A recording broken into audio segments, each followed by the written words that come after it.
Tonight on Reporting Scotland, COVID restrictions remain, but the self-isolation period is cut from 10 to 7 days. The requirements are being eased in from midnight, bringing the country into line with other UK nations. Businesses have welcomed the move. We went through the stress of trying to set our business up for the year ahead with the 10-day rule, and now fortunately we've changed it to 7 days, but trust me, it's not easy.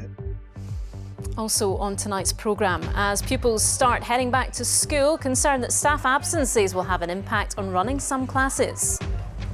And we take a look at how charities and volunteers have coped during the festive break and beyond. And a unique tribute to South Pole explorer Ernest Shackleton, a violin fashioned from timber from his former Scottish home. Hello, I'm Laura Miller. Welcome to Wednesday night's programme.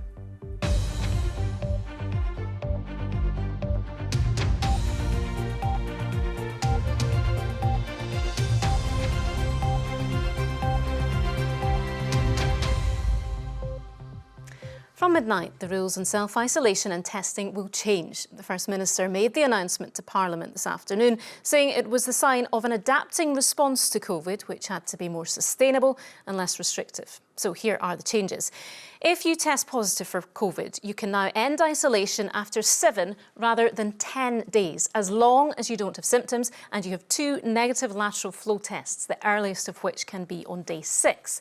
Next, if you're in the same household or a close contact of someone with COVID, you don't have to isolate if you're under 18 or fully vaccinated, but you do have to do lateral flow tests for at least 7 days, which of course would all have to be negative.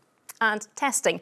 If you don't have symptoms, but you get a positive lateral flow test, you'll no longer have to confirm that with a PCR. You should go straight to isolation. And we got a clearer picture too today of the picture across the country. At least 1 in 20 of us here now has the virus. Here's our political editor, Glenn Campbell. For this removals firm in Aberdeen, having drivers off self-isolating because of COVID has made it hard to keep things moving to schedule. It's been very, very challenging. We've 1 driver off just now, which then has the impact of having to rejig everything around completely and hope that you've got enough staff to cover that one person being off. But particularly just now when there's a driver shortage, there's not a lot of slack to pick up. 3 weeks ago, the First Minister seemed reluctant to consider easing self-isolation rules. Could you cut the requirement for self-isolation? Yeah, that would really help, because that would spread infection even further, and that would be not doing any favours to businesses. I don't know if you've listened to a single word I said. That position has now changed. From midnight tonight, those who test positive for COVID can release themselves from self-isolation after 7 days, as long as they have no symptoms and test negative on days 6 and 7. In a further change, close contacts of COVID cases will no longer have to self-isolate as long as they are fully vaccinated, test themselves every day for a week and continue to get negative results. These are changes the opposition here at Holyrood have been demanding for some time. Every other part of the United Kingdom made the change, but Scotland was left as an outlier. So, First Minister, why did it take so long to make this change here in Scotland? My clinical advice until now has been that it was possible that the risks of this in releasing people from self-isolation too early and therefore contributing to a greater increase in transmission outweighed the benefits. That balance of judgment has now changed, and after careful consideration, we are making this judgment today. With record numbers of COVID cases, there will no longer be a requirement for those without symptoms to get a PCR test. A positive lateral flow should be accepted as confirmation. No changes to international travel testing rules have been announced for Scotland, but the holiday industry hopes the First Minister will quickly follow England's plan to scrap pre-departure tests for those flying in from abroad. Well, this is what's been happening for the past 2 years. Every time something gets announced in England, Scotland, Wales and Ireland take their time to follow suit. They eventually do, but it tends to be a week or 2 weeks later, which again doesn't help us. And if we have people able to travel out of England, as I've said for the past 2 years, Scottish people will travel down to English airports, and that does not help our airports sitting here in Scotland.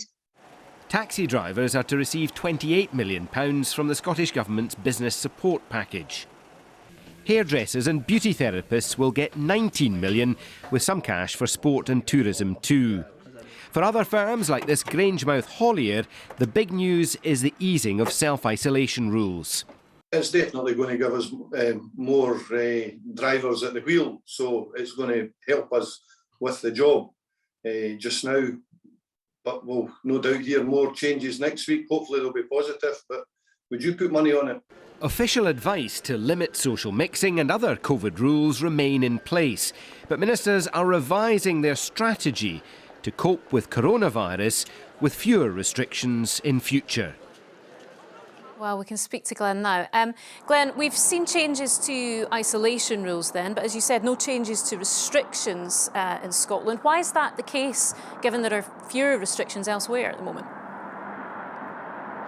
Well, I think you're seeing a difference of opinion, a difference of approach between the devolved governments, including the government here at Holyrood, and the UK government acting for England. In England, the Prime Minister, Boris Johnson, takes the view that although there is a very, very sharp spike in COVID cases, in the number of cases, because the Omicron strain appears to be milder than what's gone before, and because we now have such an extensive programme of vaccination and the boosters, that the NHS and other services can ride out this current wave. In Scotland, Wales and Northern Ireland, the devolved governments think that some restrictions are necessary just to slow down, they hope, the rapid spread of this disease, to make sure that the NHS and other services can ride it out. In Scotland, that means that nightclubs will remain shut, that large events are effectively banned, and that restrictions on hospitality will remain in place at least until January the 17th. There'll be a review of those restrictions next week, and it will be some weeks, I expect, before we can take a view as to who's made the better call. And the Prime Minister has just announced changes to travel rules in England. Do you think the Scottish Government will follow suit on that? Well, the travel rules have tended in recent months to be agreed on a four-nation basis. So my expectation is that the Scottish Government will probably decide to take a similar approach. The question is whether that will happen quickly enough to take effect at the same time as the changes for England, which start from Friday with the end of the requirement for a pre-departure test for those travelling to England from abroad, and then in the coming days the requirement for a lateral flow test once you've arrived in the country, rather than having to organise a PCR. We'll find out more from Scottish ministers in the coming hours or the coming days. OK, Glenn at Holyrood, thank you. Well, what will the wider effects of today's announcement be? We're joined now by our business and economy editor, Douglas Fraser. Douglas, do you think these changes announced, especially on self-isolation, will satisfy employers who've been hit by staff absences? Well, on two scores, they're fairly happy about what they've heard today. That reduction in the 10-day isolation period, under certain circumstances, down to 7 days, and also more money to support particular businesses that are affected, new funds for taxis, for beauty and hairdressers, and for sport as well. But none of the big business organisations are saying that that money is anywhere near enough, and some of them are calling for an extension to sectors that are not yet covered, those whose supplies support the hospitality and tourism industry, for independent retailers as well. They're also looking for a clearer, or indeed a clearer route map out of where we now find ourselves. They want to see more clearly when or under what conditions they can plan for an easing of these restrictions on how they operate, or protection against infection, as you might put it. They want to know a timetable for removing that requirement on employers to have office workers work from home. Now, that's been in place for nearly 2 years. There was no break, as there was in England during last year in that. And that affects not just the running of those businesses in offices, but also whole city centres where the shops, the restaurants, the bars depend on footfall from these office workers. It's fair to say, though, that I think everybody would like that level of certainty, and I don't think there's anybody capable of giving it. Well, we have been covering the issue of staff shortages for a while, but just remind us, how badly are businesses and public services being hit by those staff absences at the moment? Well, it's having a pretty profound effect really across the economy. If you look at the public sector, a lot of what we're seeing is because we have to stop too many health service workers, care workers as well, from being off through infection. That's driving a lot of this. There's a warning this evening from Greater Glasgow and Clyde Health Board not to go to accident and emergency unless your condition is life-threatening and critical, because they are extremely busy, they say. There's a high priority also placed on keeping schools open. But in the private sector, the biggest impact from staff absences is being felt where you might expect it. It's where staff have closest work with the public, in hospitality and retail and transport. As a rough guideline, I'm hearing it's roughly 8 to 10% of staff are off at the moment. In some sectors, of course, they had a lot of vacancies already unfilled. According to the Chambers of Commerce, I should say, across Scotland, businesses are responding either by reducing their opening hours or reducing their capacity, sometimes bringing people in on their days off, or they're closing branches altogether. It's not as acute a problem as it was last month, because pre-Christmas is when they really need to make their money, make their margins. This is not as severe a time of year, but nevertheless it's a problem they could really do without. Indeed. OK, thanks, Douglas. Now, pupils started heading back to schools in Scotland from today. It's a big change from this time last January, when learning was online and didn't return fully in person until the spring. This year, there's no suggestion of a full closure of schools, but there are worries that staff absences, as Douglas was saying, will make keeping some classes running a struggle. Here's our education correspondent, Lucy White. A frosty walk to class on the first day back. After almost 2 years of stop-start, schools straining under the virus, it's a welcome step for many. I'm really hopeful that they stay open. I need them to stay open, and I'm glad they're back. I feel like we need to learn to live with this, and we need to get the kids back to some sort of normality. Homeschooling is very difficult, because they don't get to learn much when they're at home. They spend more time on TV and other stuff. I'd like it to stay open. What precautions they have to bring in, we have to wait and see. Precautions already in place include masks in class and lateral flow testing for senior pupils, one-way systems, and there's a focus on ventilation. Air quality is being monitored in some classrooms, but there are also calls for filtration systems. At the moment, that's managed by opening windows and doors. Everyone agrees that a blanket return to online learning is unlikely to happen this time around. But what we could see is whole year groups sent home, or in some cases, whole schools having to close because of pressure due to staff absences. Before the Christmas break, there were more than 3,000 school staff absent because of COVID.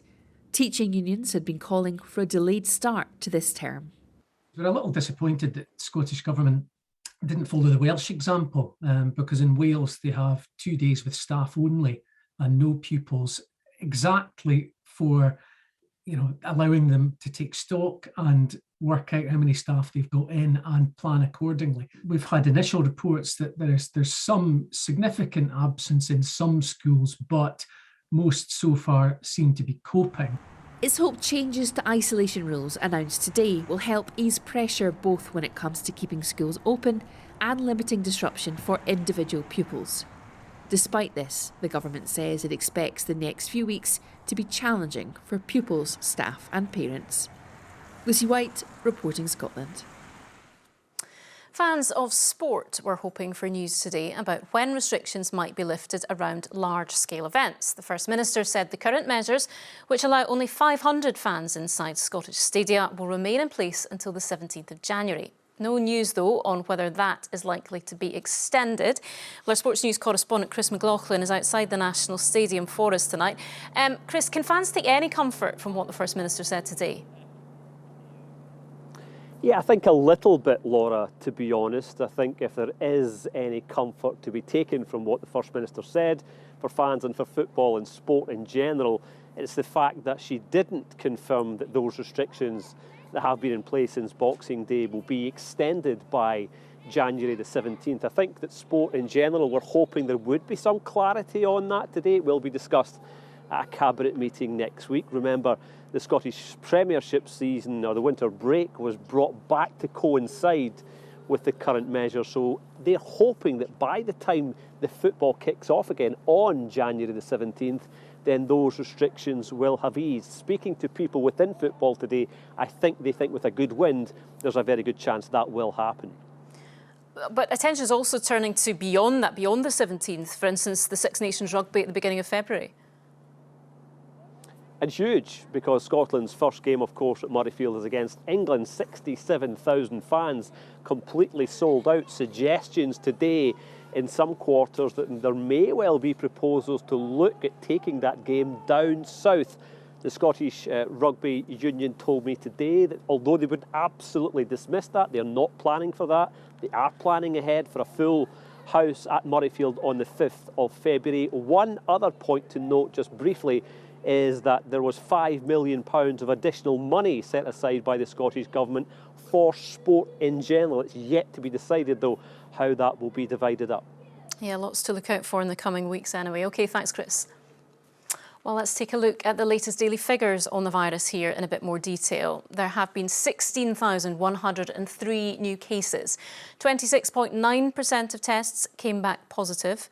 1,223 people are in hospital, and that's up 71 on yesterday. And there have been 5 more deaths reported. Meanwhile, 91.5% of people aged 12 and above have now had the first dose of the vaccine. 84.2% have had 2 doses. And more than 10,000 people got the booster yesterday. 63.1% of people aged 12 and over have now had that. A 43-year-old man has appeared in court following the death of 16-year-old Amber Gibson in Hamilton. Amber was found dead in a park in the town after she was reported missing in November. Stephen Corrigan was charged with attempting to defeat the ends of justice and made no plea. Katrina Renton has more. Amber Gibson, also known as Amber Niven, was just 16 years old when she died. Amber lived in Hamilton and had gone into the town centre on the evening of Friday the 26th of November. Around 10 o'clock, she was last seen in Cadzow Street. She was reported missing in the early hours of Saturday morning. On the Sunday morning, her body was found in Cadzow Glen. Last month, 19-year-old Connor Gibson, who's understood to be Amber's brother, was charged with sexually assaulting and murdering Amber and attempting to pervert the course of justice. Today, a second man appeared in court following Amber's death. 43-year-old Stephen Corrigan from Blantyre appeared here in private at Hamilton Sheriff Court. He was charged with attempting to defeat the ends of justice. He made no plea, he was remanded in custody and is expected to appear in court again within the next 8 days. Last month, the police watchdog was ordered to examine Police Scotland's handling of the case, which is understood to relate to the missing person investigation for Amber. Amber's friends and family have been paying tribute to her. On social media, they said she would have been 17 on New Year's Day. Katrina Renton, Reporting Scotland, Hamilton. You're watching Reporting Scotland. Tonight's top story. The self-isolation period here is cut from 10 to 7 days, bringing Scotland into line with other UK nations. And still to come, a special tribute to the explorer Ernest Shackleton, a violin made from timber from his former Scottish home.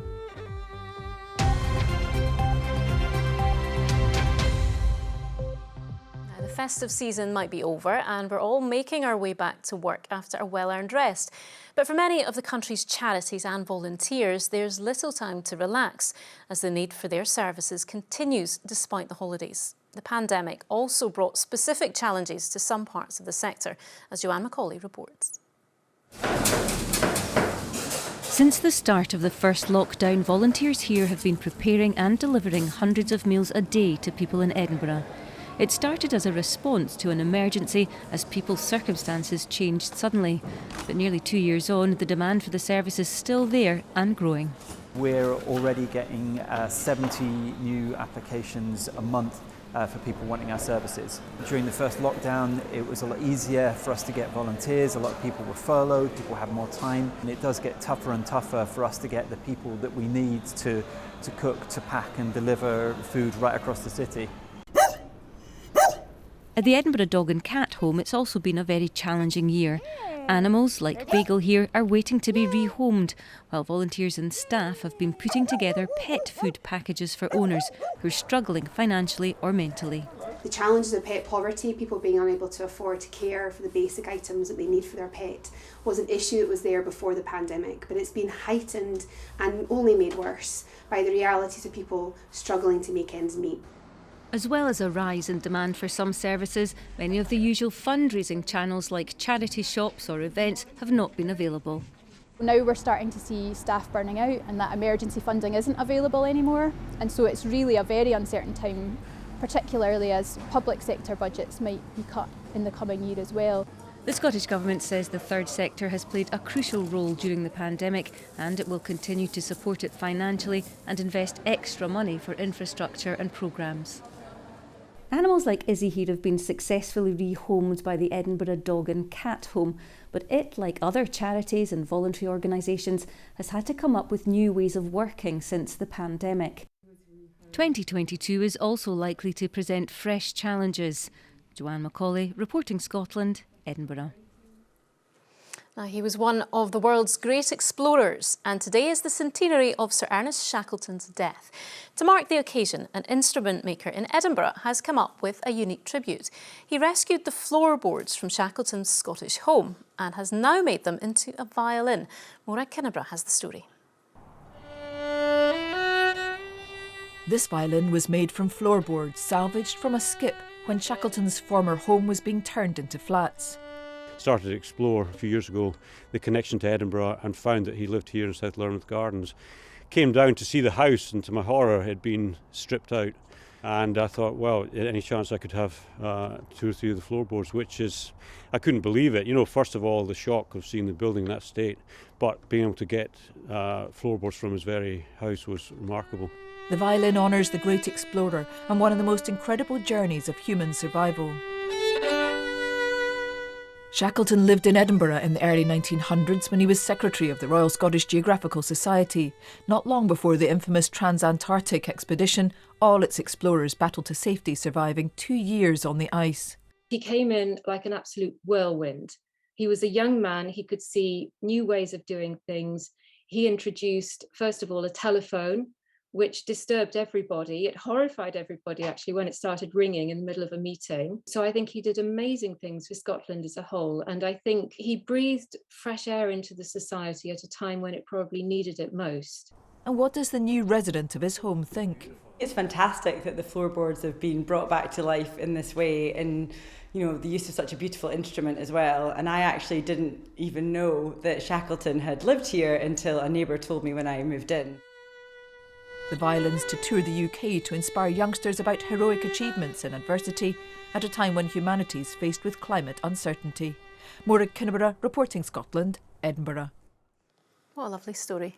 Now, a Glasgow teacher has completed an epic challenge to run along every street in the city, more than 6,100 of them. Modern Studies teacher Michael Shanks started the feat in March 2020 as a way of making good use of the daily permitted exercise in the first lockdown.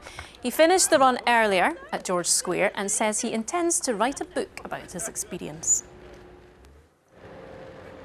Our use of that 1 hour of exercise we were allowed every day.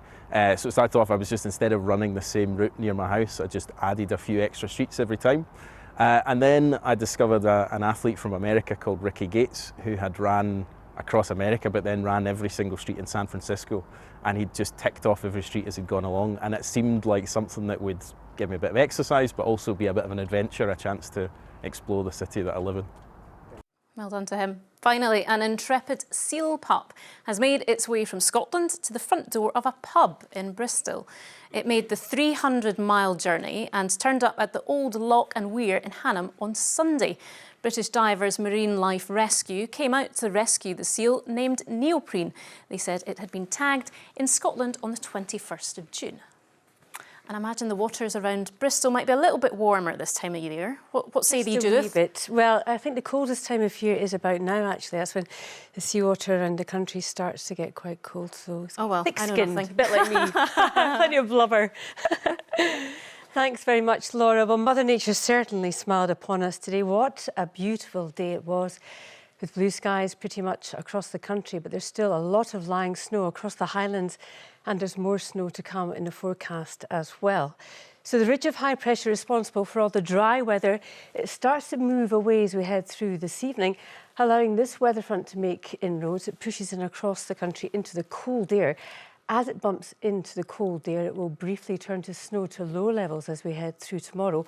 Once that clears away, though, we're into a westerly wind, a brisk westerly wind, and it hooks up air, cold air all the way from Canada, which means the showers that we're going to see will turn readily to snow even to lower levels briefly on Friday. So tonight it's dry. Long clear spells or widespread sharp frost already setting in. There'll be a risk of ice where surfaces are damp or wet, and temperature-wise, they are going to tumble away widely down to -4 or 5 Celsius, even -10 degrees expected through parts of the East Highlands and across Grampian. By the end of the night, though, temperatures recover for the west coast as winds pick up, and the first signs of that front here by tomorrow morning, with rain arriving into the Western Isles. That front starts to make inroads as it mixes with the cold air. We'll see snow even to lower levels briefly. There is a met-office yellow warning for snow for inland parts of the country. You can see really it's a high ground feature, but factor in some strong winds. There'll be some blizzard conditions as well, so pretty tricky driving conditions. Gales for the west coast as well during the morning. That weather front makes inroads right across the country. Across the Northern Isles come the afternoon, those gales transfer to here.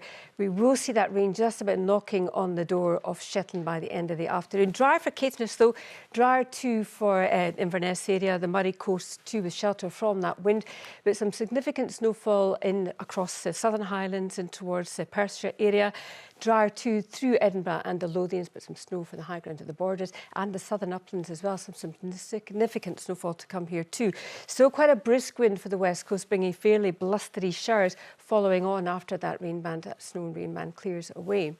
Into tomorrow evening, we start to see those westerly winds pushing in showers, turning to snow even to lower levels. There is a met-office warning, a winter warning for the western half of the country, a snow and ice warning for tomorrow night and into Friday as well, because here are those wintry showers. Fewer in the east with some sunshine here, but some snow showers for the west. They do gradually start to ease as we head through the day. That's your forecast. OK, thanks, Judith. Now, tonight's main news again. COVID restrictions remain, but the self-isolation period is cut from 10 to 7 days, bringing Scotland into line with other UK nations. And that is Reporting Scotland for now. We will have a late bulletin for you just after the 10 o'clock news. Join us then if you can. Until then, from everyone on the team right across the country, do have a very good evening. Good night.